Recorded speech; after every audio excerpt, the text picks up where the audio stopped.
പെണ്ണിന്റെ പ്രസവം 4 ആളുകളെ കാണിക്കാൻ. പെണ്ണ് ശുദ്ധിയായാൽ, പ്രസവ രക്തത്തിൽ നിന്ന് ശുദ്ധിയായാൽ വേഗം കുളിക്കില്ല. 40 വരട്ടെ എന്ന് പറഞ്ഞ് കാത്തിരിക്കാൻ. ആര് കൊണ്ടുവന്നു ഈ ആശയം? ആരാണ് ഇതിന്റെ പിന്നിൽ? 10 പേരുടെ മുന്നിൽ ഒരു കസേരയിരുത്തിയിട്ട് മഞ്ഞൾ മുഴുവൻ ശരീരത്തിൽ തേച്ച് കുളിപ്പിക്കുന്നതാകുന്ന അനാചാരത്തിലേക്ക് ഈ സമുദായത്തിന്റെ മക്കൾ എത്തിപ്പെട്ടിരിക്കുകയാണ്. പ്രസവിച്ച പെണ്ണിനെ 10 പേരെ ഒന്നിച്ച് കുളിപ്പിക്കുക റാഹത്തായിട്ട്. എല്ലാവരും വന്നിട്ട് ഒരാൾ കവളത്ത് തേച്ചു കൊടുക്കുന്നു, ഒരാൾ നെറ്റിയിൽ തേച്ചു കൊടുക്കുന്നു, ശരീരത്ത് തേച്ചു കൊടുക്കുന്നു. ഭയങ്കരമായിട്ട് മാരുടെ മാത്രം മറച്ച് താഴോട്ട് തുണി കൊടുത്തിട്ടിരിക്കാൻ. നെഞ്ചിലും അവിടെയൊക്കെ തേച്ചു കൊടുക്കുക, മഞ്ഞൾ തേച്ച് കുളിപ്പിക്കുക റാഹത്തായിട്ട്. പെണ്ണ് പ്രായപൂർത്തിയെത്തിയാൽ ഒരാളും അറിയുന്നില്ല, രഹസ്യമാണ്. ഒരുപക്ഷെ വീട്ടിലുള്ളതാകുന്ന വാപ്പയും ഉമ്മയും അറിഞ്ഞേക്കും. ഇതങ്ങനെയല്ല, എല്ലാരെയും ഫോൺ വിളിച്ച് അറിയിക്കുന്ന യുഗത്തിലേക്ക് ഇന്നത്തെ തലമുറ എത്തിയാണ്. ആള് പ്രായപൂർത്തി എത്തിയിട്ടുണ്ട്. അയൽവാസിയാകുന്ന മനുഷ്യൻ ആ പെണ്ണിനെ പ്രേമിക്കാതെ വെറുതെ വിട്ടതാണ്, പ്രായപൂർത്തി എത്തിയില്ല എന്ന് കരുതി. അപ്പൊ അവനും അറിയാണ് പെണ്ണ് ഇവിടെ പ്രായപൂർത്തി എത്തിയാണ്. പിന്നെ റോഡിലൊന്നും കറങ്ങി നടക്കണ്ട, ബൈക്ക് വീട്ടിൽ തന്നെ വെച്ചേക്ക, റാഹത്ത് ജനലൊന്നും തുറന്നാൽ മതി. അപ്പുറത്തെ പെണ്ണ് പ്രായപൂർത്തിയായി. അല്ലാഹു നമ്മളെ കാക്കുമാറാവട്ടെ. നാട്ടുകാരെ മുഴുവൻ അറിയിക്കാൻ. ഇതൊക്കെ പുതിയ തലമുറയിൽ ഉണ്ടാകുന്ന ആചാരങ്ങളാണ്. എന്തിനാണ്? അവർക്കൊണ്ടൊന്ന് സ്വർണ്ണം ഇട്ട് കൊടുക്കാൻ. സാധനം ഞങ്ങളുടെ ജില്ലയിലില്ല, ഉണ്ട്. ഉള്ള ജില്ലകളെ കുറിച്ചാണ് ഈ പറയുന്നത്. മറ്റു ജില്ലക്കാരും കേൾക്കുന്നുണ്ടല്ലോ. നമ്മുടെ കേരളത്തിന്റെ വിവിധ ജില്ലകളിൽ നടക്കുന്ന ആഭാസങ്ങളും അനാചാരങ്ങളും ദുരാചാരങ്ങളെ കുറിച്ചാണ് ഈ സംസാരിക്കുന്നത്. ഈ പെണ്ണ് പ്രായപൂർത്തി എന്നറിയുമ്പോൾ കുടുംബക്കാരെ ഫോൺ വിളിച്ചിട്ട് ഉമ്മ അറിയിക്കാണ് ഇവിടെ പ്രായപൂർത്തി എത്തിയിട്ടുണ്ട്. എന്തിനാണ്? നാട്ടുകാരെ മുഴുവനും കൊണ്ടുവന്ന് ചെറിയ മോതിരം ഇട്ട് കൊടുക്കുക. പിന്നെ ഈ മോതിരം തിരിച്ച് ഇതിനേക്കാൾ വലിയത് അങ്ങോട്ട് ഇട്ട് കൊടുക്കണം. 1 ദറജ കൂടിയത്, 1 ഗ്രാം കൂടിയത് അങ്ങോട്ട് ഇട്ട് കൊടുക്കണം അവരുടെ കുട്ടിക്ക്. ഇല്ലെങ്കിൽ ഹമുക്കിന്റെ കലക്ക് അടിയുള്ളൂ, ഉള്ള ബന്ധം എല്ലാം തീരും. മനുഷ്യന്റെ സ്വർണത്തോടുള്ള ഭ്രമം എത്ര വലുതാണ്. അല്ലാഹു നമ്മളെ കാത്ത് സംരക്ഷിക്കട്ടെ. ഒരു പെണ്ണ് അശുദ്ധിയായാൽ, അല്ലെങ്കിൽ ഒരു പെണ്ണിന്റെ പ്രസവ രക്തം നിലച്ചാൽ അതിന്റെ സമയങ്ങളൊക്കെ കൃത്യമായി ഉലമാക്കൾ കർമ്മശാസ്ത്ര ഗ്രന്ഥങ്ങളിൽ വ്യക്തമാക്കിയതാണ്. നിങ്ങൾ മനസ്സിലാക്കിയതല്ല, നിങ്ങൾ മാത്രമല്ല, ഇരിക്കുന്ന ആലിമീങ്ങൾക്കൊക്കെ വ്യക്തമായതിനെ കുറിച്ചറിയാം. ഒരു രാത്രിയും ഒരു പകലുമാണ് മാസമുറയിൽ കൃത്യമായി ഒരു പെണ്ണിന് വന്നാൽ അവൾക്ക് ഏറ്റവും കുറഞ്ഞ സമയം. സാധാരണ രീതിയിൽ 6-7 ദിവസമാണ് ആർത്തവരക്തം ഉണ്ടാവുക. കൂടിയാൽ 15 ദിവസം വരെ എത്തി നിൽക്കും. അതിൽ കൂടിയാൽ അത് ബ്ലീഡിംഗ് ആണ്, ഡോക്ടറെ കാണിക്കൽ നിർബന്ധമാണ്. ഉലമാക്കൾ ശക്തമായി ഈ വിഷയം പറഞ്ഞു. ഇതൊക്കെ പഠിക്കുന്ന ആളുകളാണ്, പഠിപ്പിക്കുന്ന കലാലയങ്ങളാണ് മദ്രസകൾ. കൃത്യമായി കുടുംബജീവിതം എങ്ങനെ നയിക്കണം, എങ്ങനെയാണ് അവരുടെ ജീവിതത്തെ കൊണ്ടുപോകേണ്ടത്. പെണ്ണ് എന്ന് പറയുന്നത് ഒരു ഭോഗവസ്തു മാത്രമല്ല, അവരുടെ ശരീരത്തിലുണ്ടാകുന്ന ഘടനകളുടെ മാറ്റങ്ങളെ കുറിച്ച് കൃത്യമായി അവബോധം കൊടുക്കുകയും വൈവാഹിക ജീവിതത്തിൽ നിന്നോടൊപ്പം ചേർന്ന് നിൽക്കുന്ന സമയത്ത് ആ പെൺകുട്ടിക്കുണ്ടാകുന്ന മാറ്റങ്ങളെ തിരിച്ചറിഞ്ഞ് അവളെ പ്രത്യേകമായി ചേർത്ത് നിർത്തുകയും വേണമെന്ന് പരിശുദ്ധ ഇസ്ലാം വ്യക്തമായി ശാസിക്കുകയാണ്, പഠിപ്പിക്കുകയാണ്. അതുകൊണ്ട് തന്നെ പ്രസവ രക്തം ഒരുപക്ഷെ പ്രസവത്തോടു കൂടി തന്നെ ആ സെക്കൻഡ് കൊണ്ട് തന്നെ പ്രസവ രക്തം നിലയ്ക്കാം. സാധാരണ രീതിയിൽ 40 വരെ വരാം, കൂടിയാൽ 60 ദിവസം വരെ എത്തിപ്പെടാം. ഉലമാക്കൾ പറഞ്ഞത് ഈ 40 ദിവസം വരെ വരാം സാധാരണ എന്ന് പറഞ്ഞപ്പോ എല്ലാവരുടെയും 40 ആണ് എന്ന് പറഞ്ഞ് 40 കൂടി എന്നുള്ള ഒരു സമ്പ്രദായത്തിലേക്ക് എത്തിപ്പെടാൻ പാടില്ല. 40-ന്റെ അന്നല്ല കുളിക്കുന്നത്. എന്നാണോ പ്രസവ രക്തം നിറഞ്ഞത് ആ സമയത്ത് തന്നെ എത്രയും പെട്ടെന്ന് കുളിച്ച് ശുദ്ധിയായി നിസ്കാരത്തിലേക്ക് അവൾ കടക്കണം. വളരെ ശ്രദ്ധിക്കേണ്ട വിഷയമാണ്. ഇന്ന് ഈ ഉമ്മത്തിൽ പല ആളുകളും അപ്പോഴൊന്നും കുളിക്കൂല, ശുദ്ധിയായിട്ടുണ്ട്, 2 ദിവസം കഴിയട്ടെ, കുറച്ചു ദിവസം കഴിയട്ടെ, നിസ്കാരം പിന്നീട് തുടങ്ങാം. നിസ്കാരം ഇവിടെ നിർബന്ധമായി തുടങ്ങി. ഇത് ചെറിയ വിഷയമല്ല. എന്റെ പ്രിയപ്പെട്ട സഹോദരിമാരറിയും, ലജ്ജയില്ലാതെ ഈ സമൂഹം ബാക്കിയുള്ള എല്ലാ വിഷയങ്ങളെ സമൂഹത്തെ അറിയിക്കാൻ, ഇതും അങ്ങനെ തന്നെ ജനങ്ങളെ വിളിച്ചറിയിക്കുന്ന തലത്തിലേക്ക് പോയിരിക്കാൻ. ഇന്ന് ആരാണ് ബ്ലോഗ് തുടങ്ങാത്തത്? ഡെയിലി ബ്ലോഗുമായിട്ട് എല്ലാ താത്തമാരും ഇറങ്ങാൻ. രാവിലെ കക്കൂസ് കഴുകുന്നത് മുതൽ വൈകുന്നേരം അടുക്കളയിലെ പാത്രം കഴുകി വെക്കുന്നത് വരെ വ്ലോഗ് ചെയ്ത് സമൂഹത്തെ അറിയിച്ച് അതിലൂടെ പണം സമ്പാദിക്കാൻ ഈ ഉമ്മത്ത് വെമ്പൽ കൊള്ളുന്ന യുഗമാണ്. അല്ലാഹു നമ്മളെ കാത്തു സംരക്ഷിക്കട്ടെ. ഡെയിലി വ്ലോഗാണ്. ആദ്യം പുറത്ത് പാത്രം മാത്രം കാണിച്ചിരുന്നു, ക്ലോസറ്റ് കാണിച്ചിരുന്നു. പിന്നെ ക്ലോസറ്റിനൊപ്പം ക്ലോസപ്പ് കൂടി കാണിക്കാൻ തിരിച്ചു പിടിച്ച് താത്താടെ മോന്ത കാണിച്ചു കൊടുക്കും. കാരണം എന്താ? ലൈക്കും ഷെയറും അങ്ങോട്ടും ഇങ്ങോട്ടും ഒക്കെ എല്ലാം കൂടണമെങ്കിൽ താത്താടെ മുഖം കൂടി വന്നെങ്കിലും പറക്കത്തുണ്ടോ? ഞാൻ വെറുതെ പറയല്ല, നമുക്കൊക്കെ അറിയാം, വ്യക്തമായിട്ടറിയാം. ഈ രീതിയിലേക്ക് നമ്മുടേതാകുന്ന തലം എത്തിപ്പെടുമ്പോ ആഖിറത്തെ ചിന്തിക്കാതെ നമ്മൾ എത്തിപ്പെടുന്നു എന്നുള്ള കാര്യം മറക്കരുത്. ഞാൻ നിർത്തുന്നു, ദീർഘിപ്പിക്കുന്നില്ല.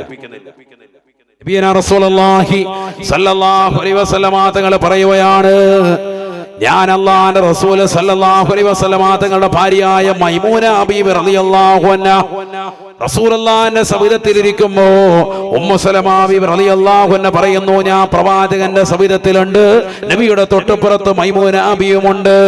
ഞങ്ങൾ രണ്ടുപേരും പ്രവാചകന്റെ തിരുസവിധത്തിലിരിക്കുമ്പോ ഫഅഖബല ഇബ്നു ഉമ്മി മക്തൂം, കണ്ണ് കാണാത്ത അന്ധനായ സ്വഹാബിവര്യനായ ഇബ്നു ഉമ്മി മക്തൂം അങ്ങോട്ട് കടന്നു വന്നു. അന്ധനായ സ്വഹാബിവര്യനാണ്, അന്ധനായ സ്വഹാബിവര്യനാണ്. നബി സല്ലല്ലാഹു അലൈഹി വസല്ലമ തങ്ങൾ ഭാര്യമാരോട് പറയുകയാണ്, ഭർത്താവിന്റെ കടമയെന്ന നിലയ്ക്ക് ഭാര്യമാരോട് പറഞ്ഞു, ഇഹ്തജിബാ മിൻഹു, ഇഹ്തജിബാ മിൻഹു. ആ കടന്നു വരുന്നതായ ഇബ്നു ഉമ്മി മക്തൂമിൽ നിന്ന് നിങ്ങൾ രണ്ടുപേരും മറമാരിക്കണേ എന്ന് ഹബീബ് മുഹമ്മദ് മുസ്തഫ. നിങ്ങളുടെ മറയിലേക്ക് പോ, നിങ്ങൾ ഇങ്ങനെ നിൽക്കരുത്. സ്വന്തം ഭാര്യയോട് പറയാൻ. ഒന്നാര ഉമ്മു സലമാ ബീവി റളിയല്ലാഹു അൻഹ, രണ്ടാമത്തത് മൈമൂന ബീവി റളിയല്ലാഹു അൻഹ. രണ്ടും ഉമ്മഹാത്തുൽ മുഅ്മിനീങ്ങൾപ്പെട്ടവരാണ്, നബിയുടെ ഭാര്യമാരാണ്. അപ്പൊ രണ്ടുപേരും നബി സല്ലല്ലാഹു അലൈഹി വസല്ലമ തങ്ങളോട് അങ്ങോട്ട് സംശയം ചോദിക്കാൻ, അലൈസ ഹുവ ആമാ ലാ യുബ്സിറുനാ വലാ യഅരിഫുനാ യാ റസൂലല്ലാഹ്. അല്ലാഹുവിന്റെ റസൂലേ, ആ കടന്നു വരുന്ന മനുഷ്യൻ അന്ധനല്ലേ, കണ്ണിന് കാഴ്ചയില്ലാത്തവനല്ലേ? അദ്ദേഹം തങ്ങളുടെ ചാരത്ത് വന്ന് അദ്ദേഹത്തിന്റെ ആവശ്യം പൂർത്തീകരിച്ച് പോകുന്നതിന് ഞങ്ങൾ എന്തിനാണ് അകത്ത് പോകുന്നത്? അദ്ദേഹത്തിന് കാഴ്ചയില്ലല്ലോ, ഞങ്ങളെ കാണില്ലല്ലോ ഹബീബേ. വലാ യഅരിഫുനാ യാ ഹബീബല്ലാഹ്, ഞങ്ങളാരാണ് എന്നറിയ പോലുമില്ലല്ലോ. ഞങ്ങൾ ഇവിടെ ഇരിക്കുന്നത് കൊണ്ട് എന്താണ് പ്രശ്നമെന്ന് റസൂലുള്ളാഹിയോട് ചോദിക്കുമ്പോ അല്ലാഹുവിന്റെ റസൂല് കൊടുത്ത ഒരു മറുപടി ആധുനിക നവതലമുറയിലെ പ്രിയപ്പെട്ട സഹോദരിമാരുടെ ഹൃദയത്തിൽ കൊള്ളേണ്ട ചോദ്യമാണ്. റസൂലുള്ളാഹി തിരിച്ചു ചോദിക്കുകയാണ്, അഫ അംയാവാനി അൻതുമാ അലസ്തുമാ തുബ്സിറാനിഹി.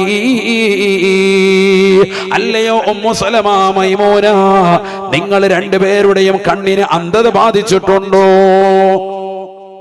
നിങ്ങളുടെ രണ്ടാളുകളുടെയും കണ്ണിന് അന്ധത ബാധിച്ചിട്ടുണ്ടോ?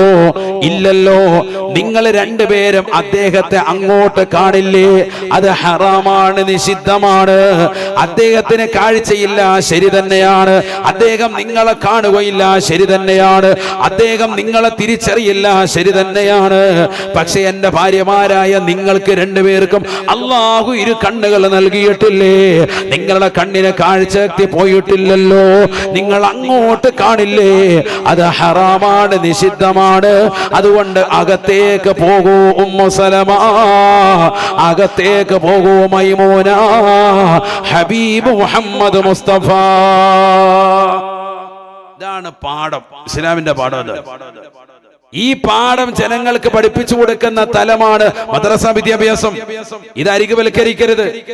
ലജ്ജ സമൂഹത്തിന് പഠിപ്പിച്ചു കൊടുക്കാൻ എങ്ങനെ ജീവിക്കണം. ഈ ലജ്ജ എടുത്തു പോയാൽ ഈമാൻ നിങ്ങൾക്ക് നഷ്ടപ്പെട്ടു പോകുമെന്ന് പരിശുദ്ധ മുഹമ്മദ് നബി സല്ലല്ലാഹു അലൈഹി വസല്ലം. ആ ലജ്ജ ഇന്നത്തെ തലമുറയിൽ നഷ്ടപ്പെട്ടു പോയി. അത് പരിപൂർണമായി തിരിച്ചു പിടിക്കാനുള്ളതാകുന്ന പ്രക്രിയയാണ് മദ്രസയും ഇത്തരത്തിലുള്ള ആത്മീയ സദസ്സുകളും. അല്ലാഹു തൗഫീഖ് നസീബാക്കട്ടെ. അത് ജനങ്ങളിലേക്ക് എത്തിച്ചു കൊടുക്കാൻ ഒരു പുരുഷായുസ് മുഴുവനും ജനങ്ങൾക്ക് നിലകൊണ്ട് ഈ സമൂഹത്തിന് വലിയ നന്മ പ്രചരിപ്പിച്ച പ്രചാരകനായി സമൂഹത്തിൽ നാന്ദി കുറിച്ച മഹൽ വ്യക്തിത്വമാണ് വന്നിരാകുന്ന തൃപ്പനച്ചി ഉസ്താദ്. അല്ലാഹു അടുത്ത പൊരുത്തം നമുക്ക് നൽകി അനുഗ്രഹിക്കട്ടെ. അവരുടെ മദത് നമുക്ക് നസീബാക്കുമാറാവട്ടെ. വിശുദ്ധമായ ഖുർആൻ കേൾക്കാൻ തയ്യാറാകുന്ന ഏതൊരു മുസ്ലിമുണ്ടോ, മുസ്ലിമത്തുണ്ടോ, ഭൗതിക ലോകത്തെ എല്ലാ ആഡംബര ആസ്വാദനങ്ങൾ ഈ ദുനിയാവിൽ നിന്ന് പരിപൂർണമായി ഒഴിവാകുകയാണ്. ഭൗതികമാകുന്ന ലോകത്തുള്ള എന്തെല്ലാം ബുദ്ധിമുട്ടുകളുണ്ടോ, എന്തെല്ലാം പ്രയാസങ്ങൾ അല്ലാഹുവിനെ ഏകിയിരുന്നിട്ടുണ്ടോ, അത് പരിപൂർണമായി ഇല്ലാതാകുമേ. ഖുർആൻ എപ്പോഴും കേട്ടുകൊണ്ടിരുന്നാലെങ്കിലെന്ന് ഹബീബ് മുഹമ്മദ് മുസ്തഫ. യാത്രാവേളയിൽ DJ പാട്ടുകൾ ഇട്ടുകൊണ്ട് വാഹനത്തിലിരുന്നു യാത്ര ചെയ്യുന്ന മുസ്ലിം ചെറുപ്പക്കാരില്ലേ? രാവിലെ വീട്ടിൽ നിന്ന് പഠിക്കാനെന്ന വ്യാജേന ബാഗ് തൂക്കി ഇറങ്ങുന്ന മക്കളില്ലേ? ആണിന്റെയും പെണ്ണിന്റെയും കാതുകളിരിക്കുന്ന ഇയർഫോണുകളിലൂടെ കേൾക്കുന്നത് അശ്ലീലമാക്കപ്പെട്ട രാഗങ്ങളല്ലേ, സിനിമാ പാട്ടുകളല്ലേ? രാത്രി വൈകുന്നേര സമയത്ത് അവർ തിരിച്ചു വരുമ്പോഴും അവൾ ബസ്സിൽ വന്നാലും ട്രെയിനിൽ വന്നാലും സ്കൂൾ ബസ്സിൽ വന്നാലും കാതിലിരിക്കുന്ന ധരിക്കുന്ന ഹെഡ്സെറ്റിലൂടെ കേട്ടു തീർക്കുന്നത് മുഴുവനും സിനിമാ പാട്ടുകളാണ്. അല്ലാ ലജ്ജയില്ലാത്ത സമൂഹമായി സമുദായം മാറുകയാണ്. സ്കൂളിൽ പോയി അർദ്ധനഗ്നയായിട്ടും അല്ലാതെ മുഖത്തുള്ളാൻ വലിയ താല്പര്യമാണ്. കലാലയങ്ങളിലും കലോത്സവങ്ങൾ തീർക്കുന്ന വേളകളിൽ അത്തരത്തിലുള്ളതാകുന്ന കൂത്തരങ്ങുകളിൽ പങ്കെടുത്ത് ഒന്നാം സ്ഥാനം കരഗതമാക്കാൻ ഈ ഉമ്മത്തിന്റെ മക്കൾ മത്സരിക്കുകയാണ്. പരിശുദ്ധമായ ഇസ്ലാമിന്റെ ആദർശങ്ങൾ പരിപൂർണമായി കാറ്റിൽ പറത്തുകയാണ്. ഏതെല്ലാം ഷോകൾ കടന്നു വരുന്നുണ്ടോ, ജനങ്ങൾ പങ്കെടുക്കുന്ന, ജനങ്ങൾ ശ്രദ്ധയാകർഷിക്കുന്ന ഏതെല്ലാം റിയാലിറ്റി ഷോകൾ കടന്നു വരുന്നുണ്ടോ, അതിൽ മുഴുവനും എനിക്ക് പങ്കെടുക്കണമെന്ന് പറഞ്ഞുകൊണ്ട് സ്വന്തം മക്കൾ അർദ്ധനഗ്നയായി അതിൽ പങ്കെടുത്തുകൊണ്ട് പാട്ടുകൂടി വലിയതാകുന്ന ആഭാസങ്ങൾ കാണിച്ച് നിലകൊള്ളുന്നത് ഈ സമൂഹം നേർക്ക് നേരെ കാണുകയല്ലയോ? അല്ലാഹുവിന്റെ റസൂല് പറയുകയാണ്, ഖുർആനുമായിട്ടുള്ള ബന്ധം വരണേ, നിങ്ങളുടെ കാതിൽ കേൾക്കേണ്ടത് ഖുർആനാണ്. അതിലൂടെ നിങ്ങൾക്ക് ഭൗതികമാകുന്ന ലോകത്തെ എല്ലാ ബുദ്ധിമുട്ടുകളും നീങ്ങുമേ. വഅൻതാലിൽ ഖുർആനി ബൽ വല്ലാഖിറ. ഖുർആൻ പാരായണം ചെയ്യപ്പെടുന്ന മുസ്ലിമുണ്ടോ? രാത്രി സമയങ്ങളിൽ മദ്രസയിൽ നിന്ന് കടന്നു വന്നതാകുന്ന പൊന്നുമോള് യാസീൻ ഓതി വീടിനെ ബറക്കത്തുള്ളതാക്കുന്നുണ്ടോ? വീടിന്റെ അകത്തലങ്ങൾ സൂറത്തുൽ വാഖിഅ ഓതിയിട്ട് ദാരിദ്ര്യ നിർമ്മാർജ്ജനം വരുത്താൻ വാപ്പ പ്രവാസ ലോകത്ത് വലിയ കഷ്ടയാതനകൾ അനുഭവിക്കുകയാണ്. ഒമാനിലുണ്ട്, സൗദിയിലുണ്ട്. അതികഠിനമാകുന്ന ചൂടിൽ തന്റെ മക്കൾക്ക് വേണ്ടി, കുടുംബത്തിന് വേണ്ടി അന്നം തേടുന്ന പ്രിയപ്പെട്ട വാപ്പ, ആ വാപ്പാക്ക് ഒരു ആശ്വാസം കൊടുക്കാൻ മകളെ നിന്റെ ഖുർആൻ പാരായണം ഹേതുവാണ്. മലപ്പുറത്തിന്റെ പൊന്നുമോളാണ്, മമ്പറം തങ്ങളുടെ ചാരത്താണ് നീ ഉള്ളത്, തൃപ്പനച്ചി ഉസ്താദിന്റെ സവിധത്തിലാണ് നീ ഉള്ളത്. ഉമർ ഖാദിയുടെ പാദസ്പർശം കൊണ്ടും ശരീരം കൊണ്ട് അനുഗ്രഹിച്ചതായ മണ്ണല്ലേ ഈ പൊന്നേ. ഈ പവിത്രമാക്കപ്പെട്ട മണ്ണിൽ നിന്നുകൊണ്ട് ഹറാമായ തലത്തിലേക്ക് നീ പോകല്ലേ. നിന്റെ ശരീരത്തിൻ്റെതാകുന്ന അവയവങ്ങൾ ഹറാമായ തലത്തിലേക്ക് കൊണ്ടുപോകാൻ പാടില്ല. അന്യപുരുഷൻ്റെതാകുന്ന മടിയിൽ കടന്ന് കലാലയത്തിൽ വെച്ചുകൊണ്ട് നീ കാട്ടിക്കൂട്ടുന്ന ആഭാസങ്ങൾ ലോകം മുഴുവനും കണ്ടുകൊണ്ട് ഊറിച്ചിരിക്കുകയാണ്. ഇതിന് പ്രശ്നം വരുന്നത് ഈ വിനീതരല്ല, അല്ലാഹുവിന്റെ റസൂൽ ഈ ലോകത്ത് സമർപ്പിച്ചതാകുന്ന മനോഹരമാകുന്ന ഇസ്ലാമിന്റെ പ്രഭ നഷ്ടപ്പെട്ടുകൊണ്ടിരിക്കുകയാ. നിരീശ്വരവാദികൾ കൂടുകയാണ്, യുക്തിവാദികളെ കൊണ്ട് ഈ സമൂഹം നിറയുകയാണ്. അല്ലാഹ് എന്ന് പറയുന്ന, പ്രവാചകരില്ല എന്ന് പറയുന്ന ഒരു തലമുറയിലേക്ക് ഈ ലോകം എത്തിപ്പെടുകയാണ്. കണ്ടില്ലേ നിങ്ങൾ, കോഴിക്കോടുള്ള രണ്ട് സഹോദരിമാര് പ്ലസ്വിന് പഠിക്കുന്ന തലത്തിൽ പരസ്പരം കാമുകികളായി, പരസ്പരം ഒരുമിക്കുകയായി, രണ്ടുപേര് പരസ്പരം ഇണക്കുരികളെ പോലെ ചേരുകയായി. അവസാനം കോവിഡ് എന്ന മഹാമാരി വന്നിട്ട് പോലും വിട്ടുപിരിയാൻ പറ്റാത്തതാകുന്ന രഹസ്യകേളയിൽ രണ്ടുപേരും ഏർപ്പെട്ടപ്പോ പരസ്യമായി സുപ്രീം കോടതിയുടെ വിധിയുമായിട്ട് ഹൈക്കോടതിയെ സമീപിച്ച് അവർ വിളിച്ചു പറയുകയാണ്, ഞങ്ങൾക്ക് വാപ്പ വേണ്ട, ഉമ്മ വേണ്ട, ഇന്ന് വരെ സ്നേഹപാചനം നൽകി ഞങ്ങൾ വളർത്തിയതാകുന്ന മാതാപിതാക്കളെ ഞങ്ങൾ അവഗണിക്കുകയാണ്. ഞങ്ങൾക്കിനി സ്വന്തമായ ഒരു ജീവിതം വേണം, എനിക്ക് എന്റെ പ്രിയപ്പെട്ട കൂട്ടുകാരിയെ വേണം. കൂട്ടുകാരി പറയുകയാണ്, എനിക്കിന്ന് വരെ എനിക്ക് സ്നേഹം നൽകിയ, കൂടെ കടന്നുകൊണ്ട് ചൂട് പേർന്ന എന്റെ കൂട്ടുകാരിയെ മതി എന്ന് പറഞ്ഞ് പരസ്യമായി സ്വന്തം മാതാപിതാക്കളെ തള്ളിക്കളയുന്ന യുഗത്തിലേക്ക് നമ്മുടെ കോഴിക്കോടുള്ള രണ്ട് പെൺകുട്ടികൾ ലെസ്ബിയനായി ചിന്തിച്ചപ്പോ ആ പെൺകുട്ടികളെ ഇന്ന് സമൂഹ മാധ്യമങ്ങൾ മുഴുവനും കൊണ്ടുവരികയാണ്, അവരെ പുകഴ്ത്തി കാട്ടുകയാണ്. എല്ലാ മാധ്യമങ്ങൾ കൊണ്ടുവന്നവരെ രണ്ടുപേരെ അപ്പുറയും ഇപ്പുറയും ഇരുത്തിയിട്ട് രണ്ടുപേരോടുമായി സംവദിക്കുകയാണ്. സുഖമല്ല മോളെ, അതേ ഞങ്ങളുടെ ജീവിതത്തിൽ സുഖം തന്നെയാണ്. വാപ്പയും ഉമ്മയും എതിർത്തിട്ട് ഇറങ്ങി വന്നിട്ടും നിങ്ങൾക്ക് ഇപ്പോഴും സുഖമുണ്ടോ? ഉണ്ട്, ഞങ്ങൾക്ക് സുഖമുണ്ട്. ഞങ്ങൾക്കെതിരിൽ മൗലവിമാരുണ്ട്, ഞങ്ങൾക്കെതിരിൽ ഉലമാക്കളുണ്ട്, ഞങ്ങൾക്കെതിരിൽ സമുദായമുണ്ട്, ഞങ്ങൾക്കെതിരിൽ രാജ്യമൊന്നടങ്കമുണ്ട്. പക്ഷേ ഞങ്ങളെ സ്നേഹിക്കുന്ന ഒരു വിഭാഗം ആളുകളുണ്ട് എന്ന് പറഞ്ഞ് ലെസ്ബിയനായി സമൂഹത്തിന്റെ മുന്നിൽ പച്ചയായി പറയുന്ന രണ്ട് പെൺകുട്ടികൾ, അവരേ സമൂഹത്തിന്റെ ആളുകളാണ്, ബഹുസ്വര സമൂഹത്തിന്റെ വിഭാഗമല്ല. ന്യൂനപക്ഷന്റെ അവകാശങ്ങൾ ധ്വംസിക്കപ്പെടുന്നു എന്ന് പറഞ്ഞ് കടകമ്പോളങ്ങളിലിരുന്ന് കരയുന്ന പ്രിയപ്പെട്ട മുസ്ലിമേ, നമ്മുടെ മക്കളിലുള്ള ആത്മീയത നഷ്ടപ്പെട്ടു പോകുന്നതിന്റെ വിഷയത്തിൽ എത്ര പേര് കണ്ണീര് വാർത്തിട്ടുണ്ട്. സ്വന്തം മകളിലുള്ള ആത്മീയത, സ്വന്തം മകനിലുള്ള ആത്മീയത, വേണ്ട സ്വന്തമായിട്ടുള്ള ആത്മീയത പരിപൂർണമായി നഷ്ടപ്പെട്ടു പോയ യുഗത്തിലേക്ക് ഈ തലമുറ പോയില്ലേ. ആ രണ്ട് പെൺകുട്ടികളെ കണ്ടിട്ട് ഇന്ന് കേരളത്തിലുള്ളതാകുന്ന സഹോദരിമാര് മുഴുവനും, മുസ്ലിം സഹോദരിമാരടക്കം ഹറാമായ ചിന്ത വെക്കുകയല്ലേ. കൂടെ പഠിക്കുന്ന കൂട്ടുകാരിയുമായി എനിക്ക് എനിക്കും അതുപോലെ ജീവിക്കണമെന്ന് കരുതുന്ന യുഗത്തിലേക്ക് നമ്മുടെ തലമുറ മാറിയില്ലേ? ലജ്ജാവഹമാകുന്ന ലോകമല്ലേ? മനുഷ്യന് നാണമെടുത്തുപോയി. ആണ് ഞാൻ പറഞ്ഞത്, ലജ്ജയില്ല. ഇദാലം തസ്തഹി ഫസ്ന മാ ശിഅത. ലജ്ജയില്ലെങ്കിൽ നിനക്ക് ഇഷ്ടമുള്ളത് ചെയ്യ്. സയ്യിദുനാ റസൂലുള്ളാഹി ലജ്ജ പോയിട്ടുണ്ട്. അതാണ് നമ്മുടെ ഉമ്മത്തിന്റെ അവസ്ഥ.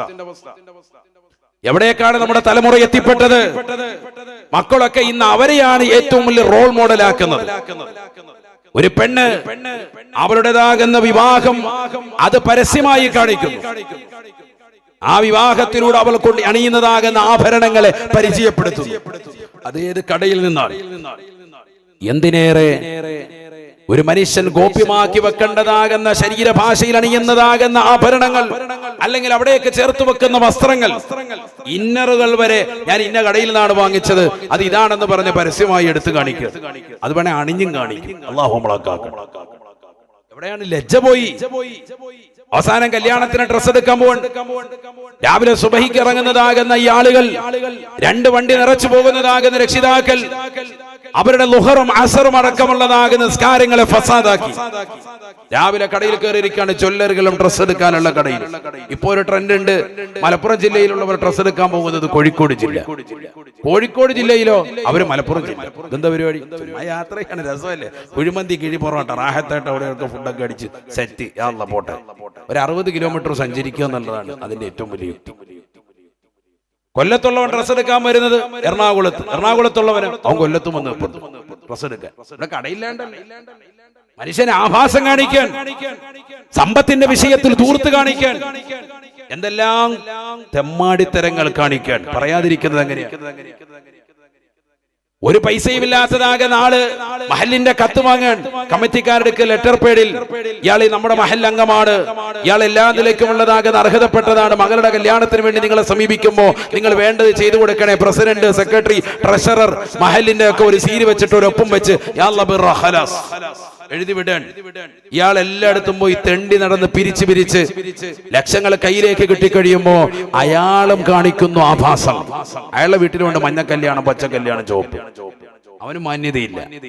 ജനങ്ങളിൽ നിന്ന് തെണ്ടിപ്പിരിച്ചതാകുന്ന ഈ പണം കൊണ്ടും കാണിക്കുന്നു കൂത്തരങ്ങ്.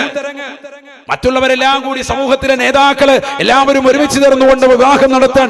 എന്നാൽ അവിടെയെങ്കിലും ഒരു ആത്മീയത അതുമില്ല. അവിടെയും നഷ്ടപ്പെട്ടു പോയി. മനുഷ്യനതാണ് ആഭാസങ്ങളുടെ പിറകെ, ധൂർത്തിന്റെ പിറകെ, ദുർവ്യയത്തിന്റെ പിറകെ, അല്ലാഹനെ മറന്ന് ഈ ഉമ്മത്ത് ജീവിക്കാൻ. വലാ തുബദ്ദിർ തബ്ദീറാ ولا تبذر تبذيرا إن المبذرين كانوا إخوان الشياطين.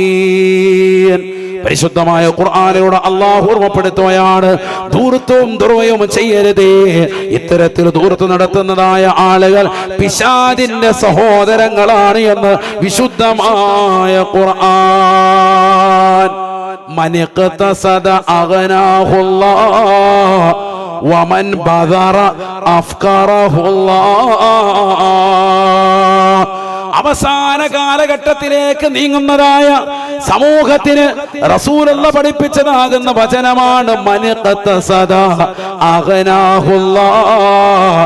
ഉള്ളത് പിടിച്ചു വെച്ച് മാന്യമായി ചെലവഴിച്ചുകൊണ്ട് കുടുംബത്തിന് വേണ്ടി സമൂഹത്തിലൊക്കെ മാന്യമായ ചെലവ് നടത്തി നല്ല രീതിയിൽ ജീവിക്കുന്ന മനുഷ്യനുണ്ടോ, അവനെ അല്ലാഹു പരിശുദ്ധനാക്കും, അവനെ അല്ലാഹു സമ്പന്നമുള്ളവനാക്കും.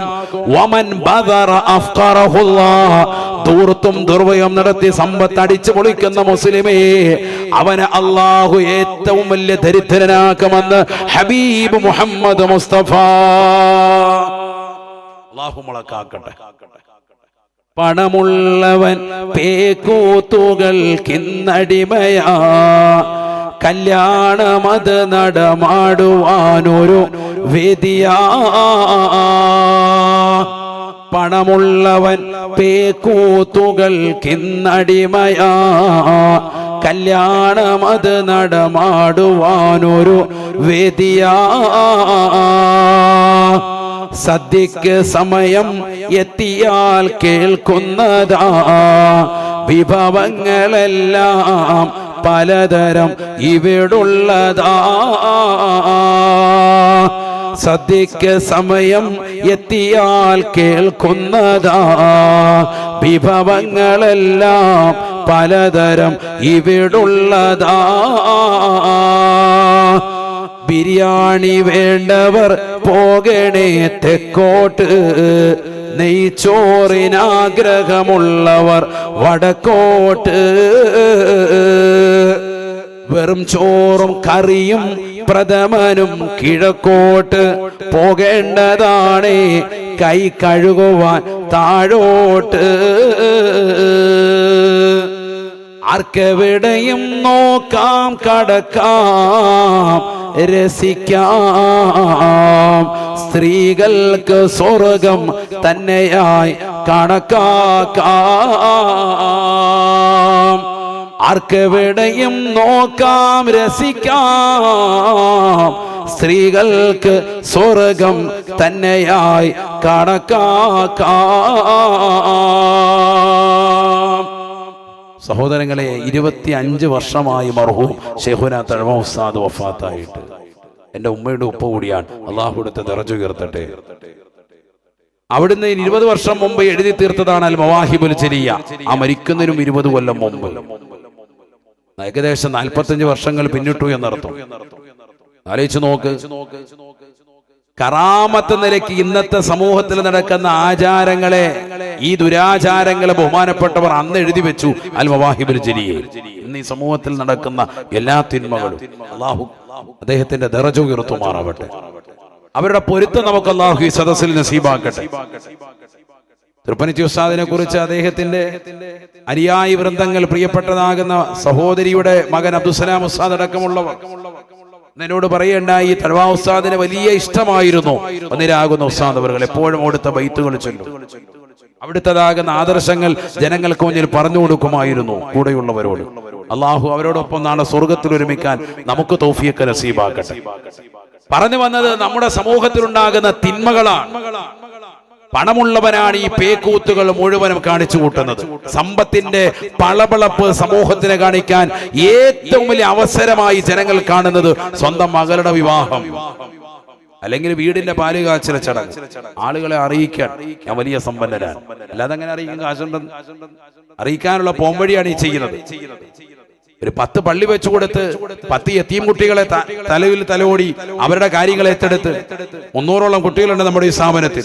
ഒരു 10 കുട്ടികളെ ഞാൻ ഏറ്റെടുക്കുന്നു എന്ന് പറയാൻ മലപ്പുറത്ത് ഏത് ആൺകുട്ടിക്കാണ് ധൈര്യമുള്ളത്? അതിനൊന്നും വമ്പത്തില്ല. ഇത്തരത്തിലുള്ള ധൂർത്ത് കാണിക്കുക, ദുർഭയം കാണിക്കുക, അനാവശ്യമായ തലത്തിലേക്ക് സമ്പത്ത് ചെലവഴിക്കുക. എവിടേക്കാണ് നമ്മൾ എത്തിപ്പെടുന്നത്? ഒരു കാലത്ത് ദീനിനെ സ്നേഹിച്ച ആളുകൾ തന്റെ സമ്പത്തിൻ്റെതാകുന്ന പാതി ഭാഗം പരിശുദ്ധമായി ഇസ്ലാമിന്റെ കാര്യങ്ങൾക്ക് വേണ്ടി, വിജ്ഞാനത്തിൻ്റെതാകുന്ന തലത്തിലേക്ക് വിദ്യാഭ്യാസ സ്ഥാപനങ്ങൾ തീർക്കാൻ വേണ്ടി ചെലവഴിച്ചതാകുന്ന ഉമ്മമാർ, ഉപ്പമാർ നമ്മുടെ മലപ്പുറം ജില്ലയിലുണ്ടായിരുന്നു. ഇന്നൊരു കുട്ടിയുടെ ഒരു വർഷത്തേക്ക് ചെലവ് 30,000 ചോദിച്ച തലകുനിച്ചിരിക്കുന്ന സമൂഹമായി ഇന്ന് നമ്മുടെ തലമുറയിൽ പലരും മാറി. ഒരു കുട്ടിയെ ഏറ്റെടുക്കാൻ പോലും നമ്മൾ തയ്യാറല്ല. ഒരു വർഷത്തേക്കുള്ള ചെലവ് പോലും ഏറ്റെടുക്കാൻ നമ്മൾ തയ്യാറല്ല. എന്നാൽ അതിനും അപ്പുറം 30,000 അല്ല, 3 ലക്ഷമല്ല, 3 കോടി രൂപ ചെലവഴിച്ചിട്ടാനും മക്കൾക്ക് MBBS-ഉം അതിനപ്പുറം ഒക്കെ ഉള്ളതാകുന്ന തലങ്ങൾ തീർക്കാനും വൈവാഹിക ജീവിതം അതിനപ്പുറം കാഴ്ചവെക്കാനും ഒക്കെ സമ്പത്ത് ചെലവഴിക്കാൻ ഇന്ന് ഉപ്പമാർ തയ്യാറാണ്, ഉമ്മമാർ അതിന് തയ്യാറാണ്. സ്വർണത്തോടുള്ള ഭ്രമം എത്രയാണ് ഈ സമൂഹത്തിനുള്ളത്? അത് കാണിക്കാനുള്ള ഭ്രമം എത്രയാണ്? വൈവാഹിക ജീവിതം വരുമ്പോ കാണിക്കുന്ന ആഭാസങ്ങൾ മാത്രമല്ല, ഒരു പെണ്ണ് ഗർഭിണിയായാൽ ആ ഗർഭധാരണം കടന്നു വന്നതാകുന്ന തലം മുതൽ ഗർഭിണിയാണ്, 2 തുള്ളി ഇതാ പ്രഗ്നൻസി ടെസ്റ്ററിൽ ഇതാ വന്നിട്ടുണ്ട്, 2 വര വന്നിട്ടുണ്ട്, പരസ്യമായിട്ട് കാണിക്കാൻ, യൂട്യൂബിൽ ലൈവ് ചെയ്തിട്ട് കാണിക്കാൻ. നാട്ടുകാരെ അറിഞ്ഞേക്കണം, ഞാനിതാ ഗർഭിണിയാണ്. ലജ്ജ എന്ന് പറയുന്നത് ഈ പെണ്ണിൽ നിന്ന് എടുത്തുപോയല്ലോ. അല്ലാഹു മളക്കാക്കട്ടെ. പെണ്ണിന് ഏറ്റവും കൂടുതൽ വേണ്ട ഒന്ന് ലജ്ജയാണ്. അത് എടുത്തുപോയ പരിപൂർണമായി പോയി. പെണ്ണ് നശിച്ചല്ല, അവളിലെ ഈമാൻ തന്നെ നഷ്ടപ്പെട്ടു പോയി. പരസ്യമായിട്ട് കാണിക്കുകയാണ്. കൂടെ ഭർത്താവ് നിപ്പുണ്ട്, രാഹത്തായി 2 പേരും പുഞ്ചിരിച്ചിട്ട് പറയാ, ഞാൻ കണ്ടില്ലേ 2 വര, ഞങ്ങൾക്കിതാ ഒരു കുഞ്ഞു പിറക്കാൻ പോകുന്നു. കാര്യം എവിടെ കൊണ്ട് തീർന്നു എഴുതി തുടങ്ങാണ് പരിപാടി. പിന്നെ ഇങ്ങനെ വന്ന് വയറ് കാണിക്കാൻ തുടങ്ങുക. അവസാനം പ്രസവം വരെ കാണിക്കുന്ന തരത്തിലേക്ക് ഉമ്മത്ത് എത്തിപ്പെട്ടു. ഈ അടുത്തൊരു ബ്ലോഗർ അങ്ങനെ ചെയ്തത് നിങ്ങൾ എല്ലാവരും കണ്ടു കാണും. മുമ്പൊരു ചെയ്തതാകുന്ന ഒരു ബ്ലോഗർ കൊടുത്ത പ്രചോദനമാണ്. ഇപ്പോൾ ഇനി അങ്ങോട്ട് കേരളത്തിലെ ട്രെൻഡ് വയറ് കാണിച്ച് പ്രസവിക്കലാണ്. അങ്ങോട്ടതാ ട്രെൻഡ്. ഭർത്താവും എല്ലാ കുടുംബങ്ങളും ഒക്കെ ഒരുമിച്ച് നിന്നിട്ട് ഒരുമിച്ച് പ്രൈവറ്റ് ഹോസ്പിറ്റൽ, നല്ല സൂപ്പർ സ്പെഷ്യാലിറ്റി ഹോസ്പിറ്റലിൽ നിന്നിട്ട് റാഹത്തായിട്ട് പ്രസവം ഇങ്ങനെ കാണിച്ചു കൊടുക്കുക. എന്താണ് അവസ്ഥ? ലോകത്തിന്റെ അവസ്ഥ എന്താണ്? ലജ്ജ എന്ന് പറയുന്നത് ഇല്ലാതാവുക. ഒരു അന്യപെണ്ണിന്റെ ശരീരഭാഷയിൽ അവൾ മറച്ചു പിടിക്കേണ്ടതൊക്കെ തുറന്നു വെക്കുന്ന യുഗത്തിലേക്ക് ഈ തലമുറ എത്തി. നമ്മൾ ഈ പ്രസംഗിക്കുന്ന ഇതേ സമയത്ത് തന്നെ രാത്രിയിൽ ലൈവ് സ്ട്രീമിംഗ് നടത്തുന്ന സഹോദരിമാരുണ്ട്. സിനിമാ നടന്മാർ, നടിമാർ ഒരു കാലഘട്ടത്തിൽ വലിയതാകുന്ന മദാലസുകളായി സമൂഹത്തിൽ വിലസിയിരുന്ന നടിമാർക്ക് സിനിമയില്ലാതെ വന്നപ്പോ അവർ അവരുടെ ശരീരത്തിൻ്റെതാകുന്ന ആകാര സൗഷ്ഠവങ്ങളും അംഗലാവണ്യങ്ങളും പരസ്യമായി വിറ്റ് ലൈവ് സ്ട്രീമിലൂടെ 350 രൂപ നിങ്ങൾ നൽകിയാൽ 1 മണിക്കൂർ സമയം നിങ്ങൾക്ക് മുന്നിൽ ഞാൻ എന്റെ ശരീരത്തിന്റെ നഗ്നത പ്രദർശിപ്പിച്ചുകൊണ്ട് തുള്ളാമെന്ന് പറയുന്ന സുംബ ഡാൻസ് നടത്താമെന്ന് പറയുന്ന യുവത്തിലേക്ക് ഇന്നത്തെ നടിമാരെത്തിപ്പെട്ടു. എവിടേക്കാണ് ഈ തലമുറ? സബ്സ്ക്രൈബേഴ്സിന്റെ എണ്ണം കൂടുകയാണ്. 350 രൂപ വെച്ച് 1 മണിക്കൂറിന് കണക്കാക്കി നോക്കിയാൽ ലക്ഷക്കണക്കിന് രൂപയാണ് 1 മണിക്കൂർ സമയം അത്തരത്തിലുള്ള നടിമാർ സമ്പാദിക്കുന്നത്. ബാക്കിയുള്ളവർ വർഷങ്ങളോളം സിനിമ ചെയ്താലും കിട്ടാത്തത് ഒരാഴ്ച കൊണ്ട് സമ്പാദിച്ച് വലിയ സമ്പന്നതയുടെ മടിത്തട്ടിലേക്ക് വിരാജിക്കുന്ന തലമുറയായി നമ്മുടെ തലമുറയിലെ സഹോദരിമാർ മാറുകയാണ്. ഇത് പുതിയ തലമുറയ്ക്ക് കൊടുക്കുന്ന പ്രചോദനം എന്താണ്? ലജ്ജയില്ലാതെ, ഉളുപ്പില്ലാതെ ശരീരത്തിന്റെ നഗ്നതകൾ മറ്റുള്ളവർക്ക് പ്രദർശിപ്പിച്ചുകൊണ്ട് കടന്നു വന്നാൽ നിങ്ങൾക്കും ഇവിടെ സുഖമായി ജീവിക്കാം. അതെ, ശരിയാണ്, ഇവിടെ നിങ്ങൾക്ക് സുഖമായി ജീവിക്കാം. ഇത് ദുന്യാവാണ്, അദ്ദുന്യാണ്, ഇത് ദുന്യാവാണ്. ഇവിടെ മോമിനെ സംബന്ധിച്ചിടത്തോളം സിജനാണ്, ജയിലറയാണ്. ഒരു സത്യവിശ്വാസിയെ സംബന്ധിച്ചിടത്തോളം ജയിലിൽ ഒരു മനുഷ്യൻ വസിക്കുന്നത് പോലെ കുറെ കാര്യങ്ങൾ ഇവിടെ ശ്രദ്ധിക്കേണ്ടതുണ്ട്. ജയിലിൽ ഒരു മെനു ഉണ്ട് ഭക്ഷണത്തിന്. ആ മെനു അനുസരിച്ചുള്ള ഭക്ഷണമേ ഇവിടെ പറ്റുകയുള്ളൂ, ഹലാലായ ഭക്ഷണം. ജയിലൊരു മെനുണ്ട് വസ്ത്രത്തിന്. ആ ഹലാലാകുന്ന വസ്ത്രവിധാനം, അന്യൽ നിന്ന് അപഹരിക്കാതെ നിനക്ക് മാത്രം സ്വന്തമായിട്ടുള്ള വസ്ത്രവിധാനം, ആ മാന്യമാക്കപ്പെട്ട വസ്ത്രവിധാനം നടത്തി ശരീരത്തിന്റെ നഗ്നതകളെ പ്രദർശിപ്പിക്കാതെ നടക്കണം. അത് ജയിലിലെ മെനുവാണ്, ജയിലിലെ നിയമമാണ്. അതാണ് പരിശുദ്ധ ഇസ്ലാം പറയുന്നത് അദ്ദുന്യ സിജ്നുൽ മുഅ്മിൻ. മുഅ്മിനെ സംബന്ധിച്ചിടത്തോളം ദുനിയാവ് ജയിലാണ്. ശരി തന്നെയാണ്. ജയിലിലുള്ള നിയമങ്ങളെ പോലെ ദുനിയാവ് നിനക്ക് മേൽ കുടുസായി തോന്നും. കാരണം ആ ദീനനുസരിച്ച് കൊണ്ട് ജീവിക്കുമ്പോൾ അല്പം പ്രയാസമുണ്ടാകും. മറ്റുള്ള സ്ത്രീകൾ തുള്ളുന്നത് കാണുമ്പോൾ എനിക്കും അതുപോലെ തുള്ളണം എന്ന് എന്റെ പ്രിയപ്പെട്ട വിശ്വാസികൾ, മുസ്ലിം സമുദായത്തിലെ സഹോദരിമാർ, വിദ്യാർത്ഥികൾ കരുതി പോകരുത്. കാരണം നമുക്കിത് ദുനിയാവാണ്. ഇവിടെ വലിയ പ്രശ്നങ്ങൾ ഉണ്ടാകും, പ്രയാസങ്ങൾ ഉണ്ടാകും. ഇവിടെ അല്പമൊക്കെ ക്ഷമിക്കുകയും സഹിക്കുകയും നമ്മൾ വേണം. എങ്കിൽ ആഖിറത്തിൽ നമുക്ക് ആനന്ദിക്കാം. പരലോക ജീവിതമാണ് നമ്മുടെ ജീവിതം. നമ്മൾ പരലോകത്തെ മറന്നാണ് ഇവിടെ ജീവിക്കുന്നത്. മരണമുണ്ട് എന്നുള്ളതിനെ കുറിച്ച് ആർക്കും ഒരു ഉറപ്പില്ലാത്ത ലോകത്തിലേക്കാണ് നമ്മൾ പോയിക്കൊണ്ടിരിക്കുന്നത്. നമ്മുടെ ജീവിത ശൈലി അങ്ങനെയായി മാറി. ആർക്കാ മരണത്തെ കുറിച്ച് ഓർമ്മയുള്ളത്? മരിക്കുമെന്ന് കൃത്യമായി ഓർമ്മയുള്ളവൻ ഇന്നത്തെ ഇശാ നമസ്കാരം കൃത്യമായി ജമാഅത്തായി നിസ്കരിച്ചിട്ടുണ്ടാകും. നാളെ സുബഹിക്ക് മുമ്പ് ഞാൻ മരിക്കുമെന്ന് കണ്ടാൽ ഏത് വ്യക്തിയാണ് ജമാഅത്തായി നിസ്കരിക്കാതിരിക്കുക? ആ നിസ്കാരത്തിന് വേണ്ടി ഒതുവെടുത്തത് നല്ല നീയത്ത് വെച്ചുകൊണ്ട് വൃത്തിയായി ഒതുവെടുത്തിട്ടുണ്ടാവും. കാരണം ഇതെന്റെ അവസാനത്തെ നിസ്കാരമാണ്. ആ നിസ്കാരത്തിന് മുമ്പുള്ള 2 റക്അത്ത് സുന്നത്ത് അവൻ ഒരിക്കലും ഉപേക്ഷിക്കില്ല. കാരണം ഇതെന്റെ അവസാനത്തിന്റെ ഫർദിന് മുമ്പുള്ള 2 റക്അത്ത് സുന്നത്താണ്. ആ നിസ്കാരത്തിന് ശേഷമുള്ള സുന്നത്തും വിത്റും അവൻ മറക്കില്ല. കാരണം ഇതെന്റെ ജീവിതത്തിൽ അവസാനത്തതാകുന്ന സായം സന്ധിയാണ്. ഇത് ജീവിതത്തിൽ അസ്തമിച്ചു പോയവൻ അഥവാ മരണത്തെ കുറിച്ചുള്ള ചിന്തയില്ലാതായി പോയവനാണ് ഇന്ന് നമ്മൾ ഓരോരുത്തരും. അതുകൊണ്ട് എന്തായി? ഇന്നത്തെ ദിവസം നിസ്കരിച്ചിട്ടേയില്ല, ഇന്നത്തെ ദിവസം സുബഹിയില്ല, ഇന്നത്തെ ദിവസം ളുഹറില്ല, അസറില്ല, മഗ്രിബില്ല, ഇശാ ഇല്ല. നിസ്കരിച്ചിട്ടുണ്ടെങ്കിൽ തന്നെ അതൊന്നും ജമാഅത്തുമല്ല. എങ്ങനെയൊക്കെ നിസ്കരിച്ചു, തല കുത്തി മറിഞ്ഞു, അതിന്റെ സുന്നത്തുകൾ ശ്രദ്ധിച്ചില്ല. ഒദു നല്ലതുപോലെ എടുത്തിട്ടുണ്ടോ? ഇപ്പൊ ഇങ്ങനെ ചിന്തിക്കാൻ, തല തടവിയിട്ടുണ്ടോ? കാല് കൃത്യമായി കഴുകിയിട്ടുണ്ടോ? മടമ്പുകാല് ശ്രദ്ധിച്ചിരുന്നോ? വിരലുകൾ സൂക്ഷിച്ച് കഴുകിയിരുന്നോ? ഇപ്പൊ ഇവിടെ ഇരുന്ന് ആലോചിക്കാൻ. നിസ്കാരത്തിന് വധുവിന് ശേഷമുള്ള പ്രാർത്ഥന നിർവഹിച്ചോ? വധുവിന് ശേഷം ആരെങ്കിലും വധു എടുത്തിട്ട് അന്ധനായാൽ പോലും ആകാശത്തേക്ക് കണ്ണുകൾ ഉയർത്തിക്കൊണ്ട് അശ്ഹദു അല്ലാ ഇലാഹ ഇല്ലല്ലാഹ് വഹ്ദഹു ലാ ശരീക ലഹു വഅശ്ഹദു അന്ന മുഹമ്മദൻ അബ്ദുഹു വറസൂലുഹു അല്ലാഹുമ്മ ജഅൽനി മിനൽ തവ്വാബീൻ വജഅൽനി മിനൽ മുതതഹിരീൻ വജഅൽനി മിൻ ഇബാദിക സ്സാലിഹീൻ സുബ്ഹാനക അല്ലാഹുമ്മ വബിഹംദിക ബിഹംദിക അശ്ഹദു അൻ ലാ ഇലാഹ ഇല്ലാ അൻത അസ്തഗ്ഫിറുക വഅതൂബു ഇലൈക്. സ്വലാത്ത് ചൊല്ലിയിട്ടവൻ തടവിയാൽ സ്വർഗ്ഗത്തിന്റെ 8 കവാടങ്ങൾ അവന്റെ മുന്നിൽ തുറക്കപ്പെടും. ഇഷ്ടമുള്ളതിലൂടെ കടക്കാമെന്ന് ഹബീബ് മുഹമ്മദ് മുസ്തഫ. ആരെങ്കിലും ചെയ്തോ? ഇന്ന് ഈ മുസ്ലിം സമുദായത്തിലെ സഹോദരങ്ങൾ, വലിയ ആവേശത്തോടുകൂടി വാത് കേൾക്കാൻ വന്നു ചേർന്നിട്ടുള്ള പ്രിയപ്പെട്ട സഹോദരിമാർ, മദ്രസ തലം മുതൽ പഠിച്ചിട്ടുള്ളതാകുന്ന ഈ ആശയം നമ്മുടെ ജീവിതത്തിൽ ഒരു വേള പോലും ചെയ്യാത്ത ആളുകൾ ഈ സമുദായത്തിലുണ്ട്. ഒരു വേള പോലും. കാരണം പഠിച്ചിട്ടില്ല ഇതുവരെ. ഇനി നാളെ പഠിച്ചിട്ട് ഓതാം എന്ന് പരിധി മനസ്സിൽ ഉറപ്പിക്കുന്ന ആളുകളുണ്ട്. അള്ളാഹു തൗഫീഖ് തരട്ടെ. ഞാൻ പറഞ്ഞു വന്നതാണ്,